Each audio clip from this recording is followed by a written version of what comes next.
Sí, claro, al final estas redes sociales, Twitter sobre todo, es muy evidente los programas de reforzamiento que están operando ahí. Te quería preguntar también por un enfoque con el que nosotros somos bastante críticos, que es el psicoanálisis. ¿Qué crees tú Ujú. que es el psicoanálisis? Si se puede adentrar dentro de, bueno, de la filosofía, si es Sí. literatura, si qué. O sea, a ver, literatura es porque todo lo que se expresa con letras es literatura. Ese es mi punto de partida. Porque, claro, a veces la literatura se asocia a la ficción o al buen uso del lenguaje. Pero, claro, ahí entraríamos ya en consideraciones valorativas de qué es lo bueno, qué es lo malo, cuál es el estilo elevado o fino y demás. Hay gente que considera que Lacan escribe fatal, hay gente que considera a Lacan uno de los mejores escritores del siglo XX. Yo estoy a medio camino entre ellos. Evidentemente, pues he tenido mis momentos y mis etapas.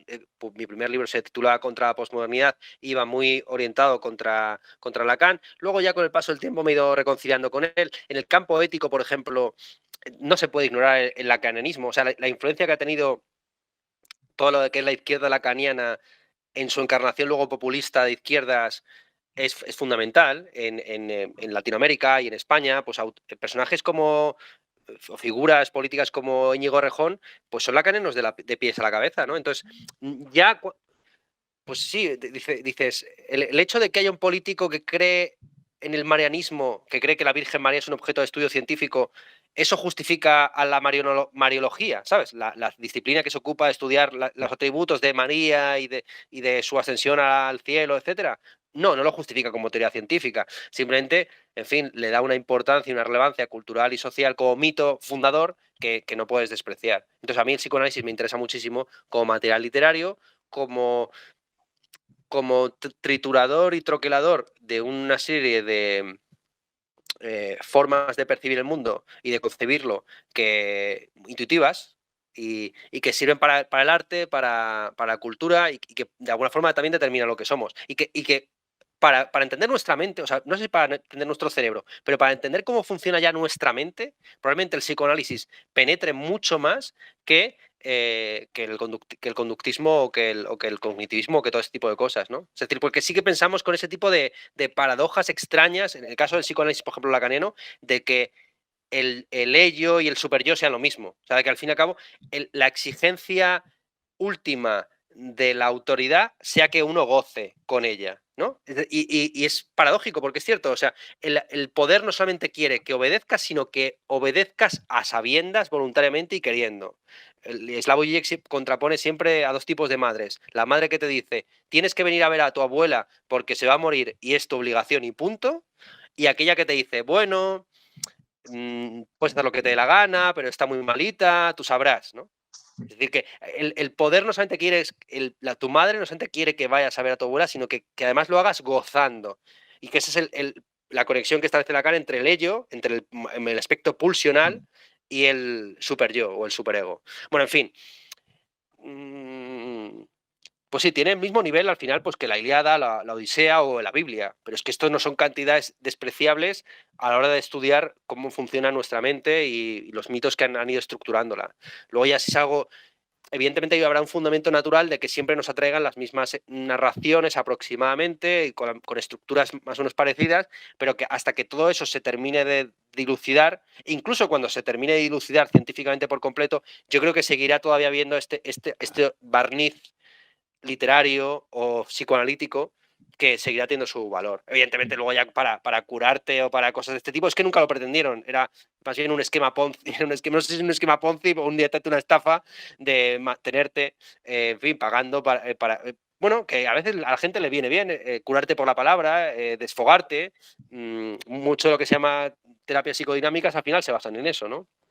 Sí, Sí, sí. te puedes tirar un buen tiempo. Está el libro negro del psicoanálisis, que aparece cierta correspondencia de Sigmund Freud y decía algo así en sus cartas como, no sé del todo lo que estoy haciendo, pero tiene que seguir viniendo y no sé cuándo voy a acabar. Entonces, pues se podía tirar Claro. 2 años yendo y ya está. A mí Sí, me pero como, sorprende. como las terapias contemporáneas, o sea, digo, yo no creo que la psicodinámica y todo lo que a veces se llama esto de la psiquiatría humanitaria, humanista, bueno, hay como un montón de escuelas, ¿no? Todo Sí, este tipo de cosas, la pirámide de Maslow, todo este tipo de asuntos, al final todo tiene el mismo valor Bueno, medio, intermedio, pero es que la gente no tiene, o sea, los problemas primermundistas se solucionan muchos así. No hace falta dar pastillas a la gente o No. tenerla en unos entornos muy controlados, sino a veces con una buena narración, una visión del mundo clarificadora y un relato, ese es el fundamento, ¿no? O sea, una buena narrativa de quiénes son, etcétera, les basta. O paradojas para que estén entretenidos pensando en cómo les gusta su madre y querrían matar a su padre. Mejor eso que no que vayan realmente a matar a su padre y acostarse con su madre, ¿no? Claro, Sí, parece... Sí, dale, Marcos, por favor. no, simplemente iba a decir que para nosotros al final, claro, detrás de todos esos relatos o de, por ejemplo, la forma con la que trata la terapia psicodinámica o incluso, pues eso, la humanista y todas estas que por las que tampoco abogamos mucho, pues se esconde detrás explicaciones mucho más parsimoniosas, que es básicamente principios de aprendizaje. O sea, y Sí. todo... Y nada, simplemente eso, así que ya te dejo, digo. No, es que yo voy por esa línea. A mí me parece que el psicoanálisis o este tipo de desarrollo de ideas son muy descriptivas, ¿no? Ernesto y Marcos, o sea, porque a mí me choca mucho cuando, yo no soy tampoco gran lector de política y tal, pero me choca mucho cuando cojo cualquier texto marxista, o bueno, no cualquiera, algunos, de repente me hablan de pulsiones, pero en un carácter explicativo. O sea, yo entiendo que estén describiendo de alguna manera más o menos incluso poética la vida para esto, ¿no? Pues más o menos parece puro entretenimiento.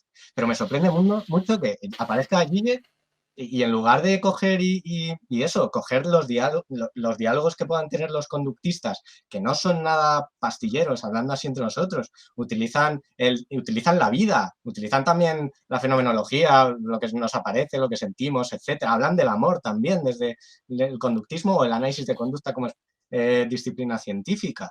No sé por qué no se apuesta por esos modelos explicativos, además de descriptivos, y se apuesta, incluso históricamente, sí, con referencias de Woody Allen, hay influencia en Woody Allen, etcétera, y entiendo que de ahí pueda venir, ¿no? Por cierta raíz histórica. Pero autores como Zizek o otros tantos, como digo, no estoy puesto, apuestan por utilizar, pues eso, diálogos e ideas psicoanalíticas, teniendo desde la psicología mejores aportaciones o desde una filosofía de la psicología referente a lo mental, que creo que son en parte protagonistas de lo mental, mejores, en mi opinión. No entiendo por qué. Ya, es que también depende de lo que entiendas por explicación en ciencias sociales, que es distinto a la explicación. Explicar en matemáticas es demostrar, y demostrar, pues eso, deductivamente, con una serie de pasos lógicos, y son demostraciones que llevan un montón de tiempo, y se llega antes a los resultados que a las operaciones. A veces hay demostraciones que no son constructivas, sino por reducción al absurdo, pero hay una serie de procedimientos que están muy claros y que a veces son muy arduos. Es más fácil llegar al resultado que 2 más 2 son 4 que demostrarlo. Demostrarlo es complicadísimo y lleva un nivel de dificultad y de conocimiento matemático jodidísimo, ¿no? Pues tienes que llegar a los principios últimos. Lo que pasa es que eso es, en ciencias sociales, humanas o biosociales, como tú has dicho antes, pues no hemos llegado a los principios últimos. Y yo creo que va a ser complicado que llegue. Es que y algunos filósofos dirán, no hay principios últimos, ¿no? Siempre encontraremos debajo de la piedra que levantemos otra piedra más pequeña e iremos cada vez levantando piedrecitas más pequeñas y nunca se van a acabar. Siempre vamos a ir estudiando cosas más de detalle, pero nunca vamos a llegar a un primer principio que, pum, que desde el cual podamos explicarlo automáticamente todo, ¿no? O que desde el cual a la manera de las matemáticas puede haber demostraciones. Entonces, no habiendo demostraciones, a veces explicar algo consiste en demostrar su utilidad práctica. Entonces, si tú tienes una visión de lo político, a la manera, por ejemplo, del psicoanálisis, y hablas de, en fin, que el pueblo como sustancia no existe, sino que lo que único que hay son, ¿cómo se llaman? Significantes, flotantes y vacíos, revestidos por una serie de aspectos simbólicos, imaginarios. Es cierto que te podrías ahorrar toda esa palabrería y ir más como van algunos de marketing, a hablar pues de target y etcétera.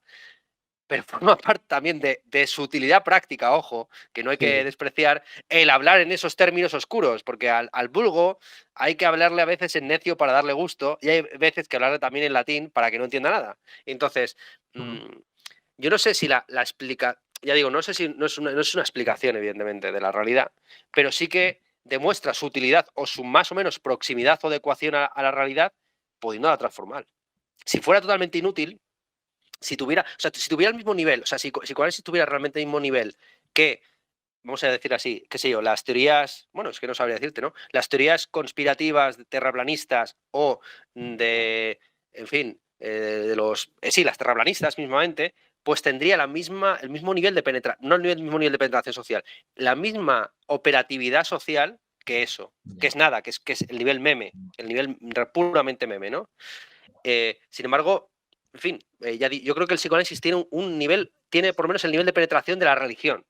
Bueno, no nos vamos a creer lo de la asunción de la Virgen, ni tampoco lo de la resurrección del tercer día y todo este tipo de cosas, pero por lo que sea, esto cambia a la gente, la transforma, etcétera. Entonces cumple una función social.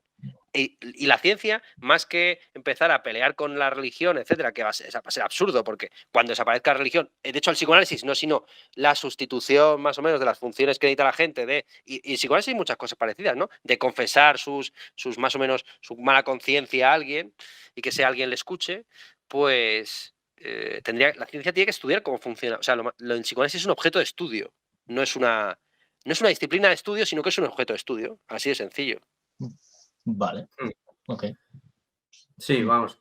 Yo entiendo que, volviendo un poco a lo que decía antes, que claro, el psicoanálisis puede funcionar, o sea, la terapia psicoanalítica, psicodinámica, puede funcionar, pero también puede ser totalmente iatrogénica y puede acabar. Sí. Pues, y realmente, pues por eso creo que es mejor aferrarse a otras terapias, que son terapias que no son ciencia, pero que deben basarse en la ciencia y que sí que saben mejor, de una forma más parsimoniosa, porque hacen lo que hacen. Que luego quieres hacerlo de una manera más mística, más rocambolesca y contar un relato, se puede hacer, porque al final eso es la técnica, es la forma, pero detrás de todo eso hay una función detrás de todo comportamiento. Y claro, Carlos.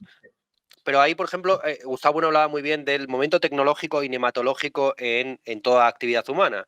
El yoga, por ejemplo, pues tiene una parte técnica que tiene que ver con la fisiología humana, y luego hay una parte nematológica que te puedes creer o no, de los chakras o del Om o de todo esto, de la filosofía india, en el que la mayor parte de la gente no cree, pero que no obstante comulga con el ritual. Y el ritual le viene bien, ojo, y le viene bien, igual que le viene bien a veces.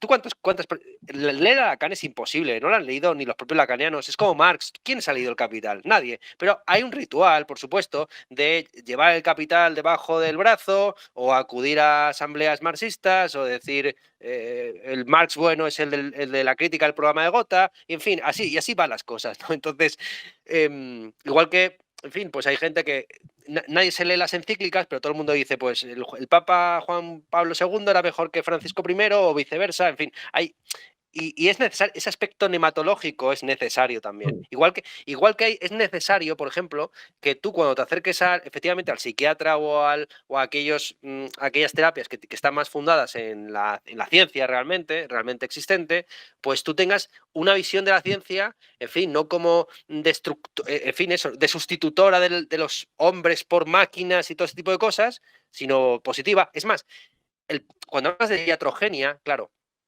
el problema que hay con el tema de la salud mental es que sabemos más o menos lo que es la enfermedad mental, pero tenemos muy complicado definir qué es la salud mental, porque la salud mental consiste en estar riendo como un idiota 24/7.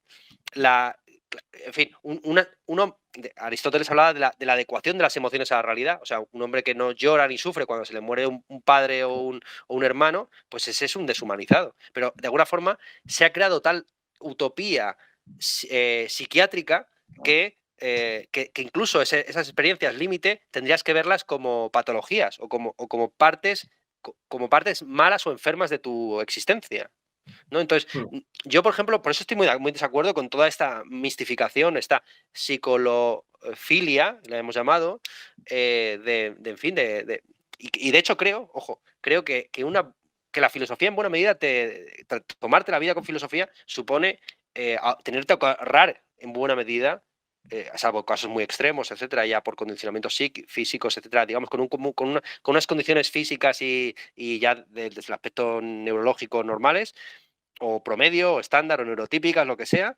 pues me parece que la filosofía ayuda a no caer en estas utopías de la felicidad total, ¿vale? Porque en el caso de un médico está clarísimo. O sea, si un médico, si tú vas a que te pongan la vacuna del COVID y te ponen el COVID, eso es iatrogénico, por supuesto. Pero claro, ¿qué es?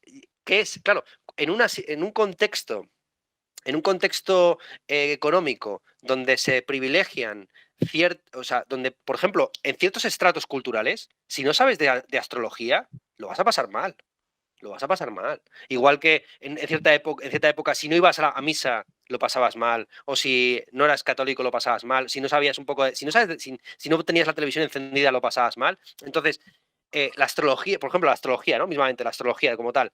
Es un meme, sí, pero no es solo un meme. Igual que las feministas han criticado mucho pues, la cultura empresarial de los 90, de cerrar contratos en prostíbulos y cosas de este tipo, pues ya es un no es psicoanálisis, sino mucho de estas nuevas pseudociencias existen porque tienen una función social y porque sustituyen otras cosas. ¿Sabes? O sea, realmente puede parecer paradójico que lo diga así, pero en la astrología ha apartado la prostitución. O sea, ya no se cierran contratos, es un poco absurdo decirlo así, pero es que he visto situaciones parecidas, ¿no? Ya no se cierran contratos en burdeles, sino que se cierran contratos, qué sé yo, ahí con una santera echándote ¿sabes? ¿Cómo va a ir este negocio? Y tiran ahí matan un pollo y derraman su sangre, qué sé yo, cosas de este tipo.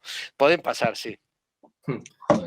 Simplemente por si, bueno, no sé si lo he entendido bien. Cuando has, por ejemplo, dicho que si vas a una terapia que sí que se base más en ciencia, digamos, como que tienes que tener una concepción amable de la ciencia o no sé. No, que hay una serie, o sea, hay una serie de mitos, o sea, hay una serie de ideologías o de mitos acerca en fin, por ejemplo, lo que es la salud mental, de eh, que si tú no compras, no puedes.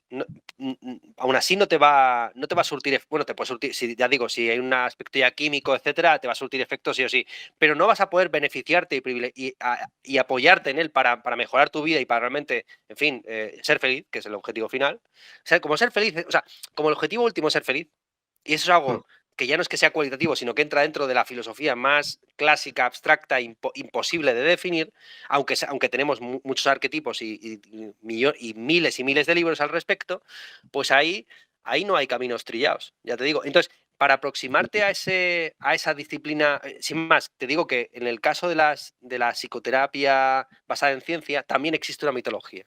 Aunque simplemente la mitología del progreso de no se preocupe señora, no le puedo dar la pastilla, pero si vuelve en el próximo DSM que traigamos, seguramente ya venga la pastilla incluida para su problema. Vale, entiendo.